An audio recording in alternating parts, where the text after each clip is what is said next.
கல்யாண வரமருளும் நித்திய கல்யாண பெருமாள். காலவ மகரிஷியின் 360 பெண்களையும் ஒரு நாளைக்கு ஒருவராக மணந்து முடிவில் வராகமூர்த்தி வடிவில் 360 கன்னியரையும் ஒரே திருமகள் வடிவாக்கி இடப்பாகத்தில் ஏற்றருள்கிறார் வராகமூர்த்தி.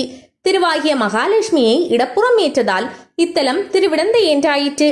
அரிகேசவவர்மன் என்னும் மன்னன் தினமும் மாமல்லபுரத்திலிருந்து 12 மைல் தொலைவு கடந்து திருவிடந்தைக்கு வந்து தரிசிப்பதைக் கண்டு மனம் நெகிழ்ந்த இந்த வராகமூர்த்தி அவன் சிரமத்தை குறைக்க மாமல்லபுரம் கடற்கரை கலங்கரை விளக்கிற்கருகே திருமகளை வலப்புறம் ஏந்தி திருவலந்தை தலத்தில் தரிசனம் தந்தார்.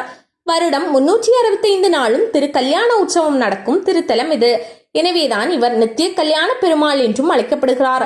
இறைவன் நித்திய கல்யாண பெருமாள் என அழைக்கப்பட்டாலும் கருவறையில் மகாலட்சுமியை தன் தொடையில் தாங்கிய வராகமூர்த்தியாக தான் அருட்கோலம் காட்டுகிறார். தாயார் கோமலவல்லி தாயார் என்ற அகிலவல்லி நாச்சியார். இத்தல தாயாரின் கோமலவல்லி என்ற பெயராலேயே இந்த தலம் கோவளம் என்று அழைக்கப்பட்டது. பெருமாளின் உற்சவ விக்கிரகத்தின் கன்னத்தில் இயற்கையாகவே ஒரு திருஷ்டி போட்டு அமைந்திருப்பது தரிசிப்போரை பரவசத்தில் ஆழ்த்துகிறது.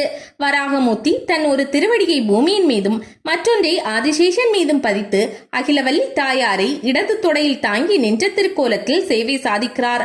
திருமங்கையாழ்வார் இத்தலத்தை 13 பாசுரங்களால் மங்களாசாசனம் செய்துள்ளார்.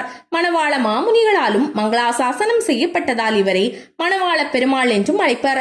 பிள்ளை பெருமாள் ஐயங்கார் தன் 108 திருப்பதி அந்தாதியில் இத்தல மகிமைகளை குறிப்பிட்டுள்ளார். புன்னை, ஆனை தலமரங்கள், வராக தீர்த்தம், கல்யாண தீர்த்தம் தல தீர்த்தங்கள்.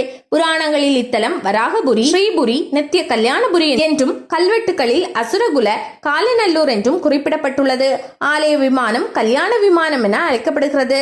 திருமண தடை உள்ளவர்கள் சுவாமிக்கு 2 மாலை அணிவித்து பிறகு அதில் ஒன்றை பெற்று அணிந்து கொண்டு கோயிலை 2 முறை வலம் வருகிறார்கள். பிறகு திருமணமான திருமகளை வலப்புறம் ஏந்தி பின் தம்பதியராக வந்து வழிபடுகின்றனர். திருஷ்டி தோஷம், ராகு கேது தோஷம், சுக்கிரதோஷம் போன்றவை இத்தலத்தை தரிசிப்பவர்களுக்கு நீங்குவதாக ஐதீகம். திரேதாயுகத்தில் வாழ்ந்த மேகநாதனின் புதல்வனான பலியின் பிரம்மஹத்தி தோஷத்தை பெருமாள் வராக வடிவத்தில் தோன்றி போக்கியருடைய தலம் இது. விஜயேந்திர தேவ சோழ மன்னன் கிபி 1052 இக்கிராமத்தை பெருமாளுக்கு தானமாக அளித்ததாக கல்வெட்டுக்கள் தெரிவிக்கின்றன.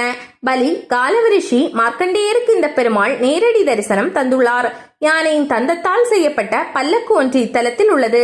இந்தியாவிலேயே கொச்சி அரண்மனையிலும் இத்தலத்திலும் மட்டுமே அவ்வகை பல்லக்குகள் உள்ளன என்கிறார்கள்.